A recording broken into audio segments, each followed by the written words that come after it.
Each one plays a particular role: a heart cell, a muscle cell, a brain cell.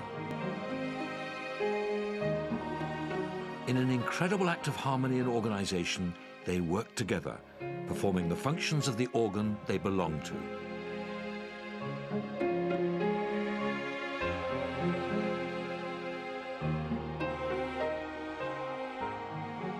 From the very start of our lives, this tireless dedication to duty often requires our cells to die.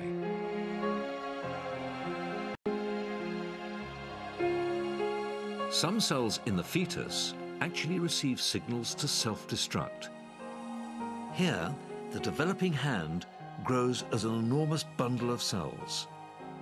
Then cells are systematically destroyed, sculpting the fingers and the gaps between, in much the same way a sculptor chips away a block of stone. From the very beginning of the human body's journey, death becomes an essential part of life. Under the microscope, we can see how cells are destroyed. This process continues throughout our lives as cells become damaged or just worn out.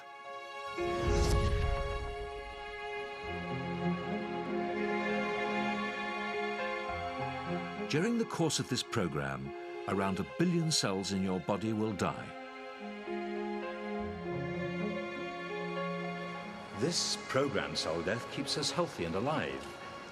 In this way, we can think of death as part of the creative force of life.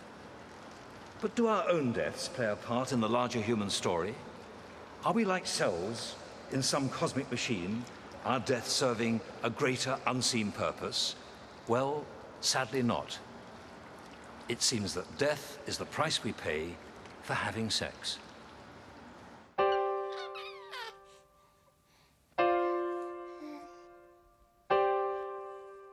When we have sex, we can create new life.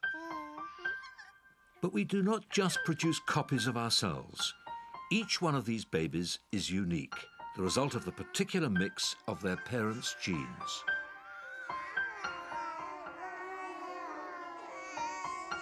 Through evolution, winning combinations of genes get passed on from generation to generation. This process, which we call natural selection, has speeded up our ability to adapt and evolve. Without sex and the mixing of genes, we would never have evolved into such complex organisms.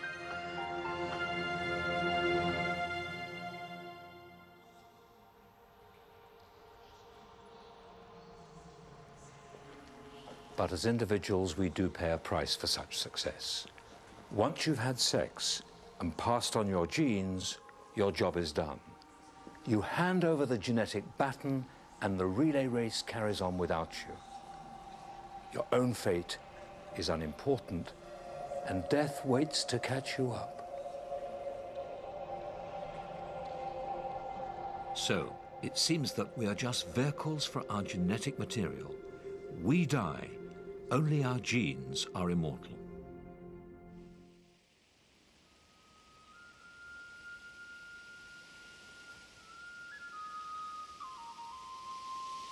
With the arrival of winter in Ireland, Herbie's health gradually declines. He has good days and he has bad days. Hannah-Laura phoned this morning, wasn't it? It was Yeah. this morning, Yeah. and said that you had a lot of pain. Was it during the night or when you got up this morning? It was the whole night. When he waked me in the morning before 5 o'clock and I looked at him, I said to myself, now that's the time, he's dying or something. He was so low, So different. Sick, yeah. Everything was falling. face. His face, it was so strange to me, and he was nearly crying and said, "Get me help, get me help." Yes, you were, your face, you were in agony. Yeah. And this is only the pain. I don't like the pain. Oh no. I was so frightened. It's unbelievable. I was thinking it's the end. It's the end of his life.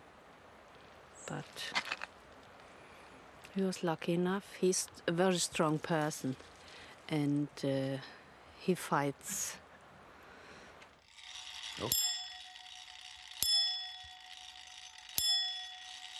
I hope I see enough the springtime. Or you will, why wouldn't you? Keep doing what you're doing now and... I had a couple of bad times. How'd you, yeah? Very bad. Oh, very, very bad. I had a time, two weeks ago, at a time, I was thinking I'm dying. Jeez. Honest. Ever since I have this syringe driver here. Yeah. Because of the pain. Oh, the syringe driver. Yeah. Just goes automatically. Oh, yeah. 24 hours. When I'm in trouble with pain, I get more pain, I can give me an extra booster. Now I get an extra. When I have the pain, this is very, very, very bad.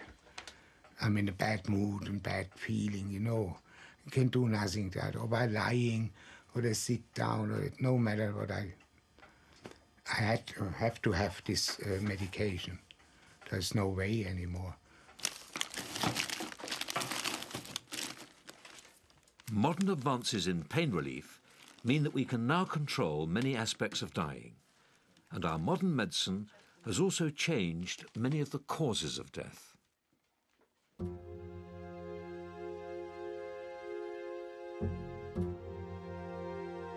Better healthcare combined with better nutrition and cleaner water mean that we now live twice as long as we did 100 years ago. We are more likely to die from the diseases of old age, such as cancer, stroke, and the #1 killer, heart disease.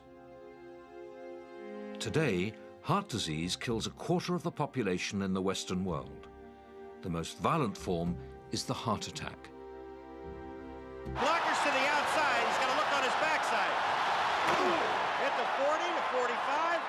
I was sitting in this chair watching a football game on television. John Brinkman, a tight end for a touchdown. No! I got my first surge of pain from my heart to the right of my chest. 47-yard line, a great run by Wilford Ward. The pain started to travel in my back, to my back area, and I figured at that time that it was a heart attack. The human heart pumps 7,500 litres of blood a day.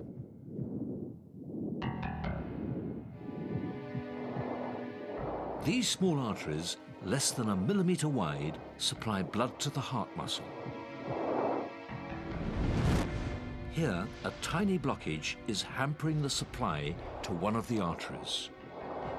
They had me on the table there at about 12 o'clock, and I watched on monitor as they went through each one of my arteries, and there was one little clot that caused all that problem. The patient starts to feel a variety of symptoms. Well, I literally felt the pain start from the centre of my chest, and I felt the whole thing go down both arms.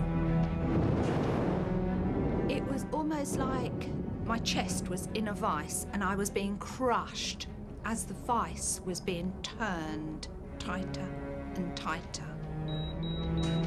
When the cardiologist came in, he had seen my EKG and he went out to the hall with the other doctors and interns and so on. And he said to these doctors, this man is dying, we have to do something for him. Severe attacks can lead to cardiac arrest, where the heart stops beating altogether. Now the blockage stops the flow of blood. Starved of oxygen and glucose, it is only minutes before the heart muscle dies. Time is running out. Electrical instability causes the heart to beat erratically. As the heart quivers, it is unable to pump the blood around the body. This is the critical moment. Without a supply of blood, the brain fails within 5 minutes.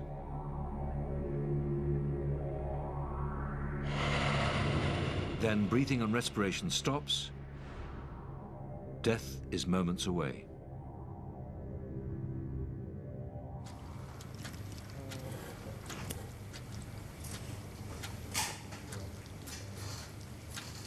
In a few moments, this beating human heart will be stopped.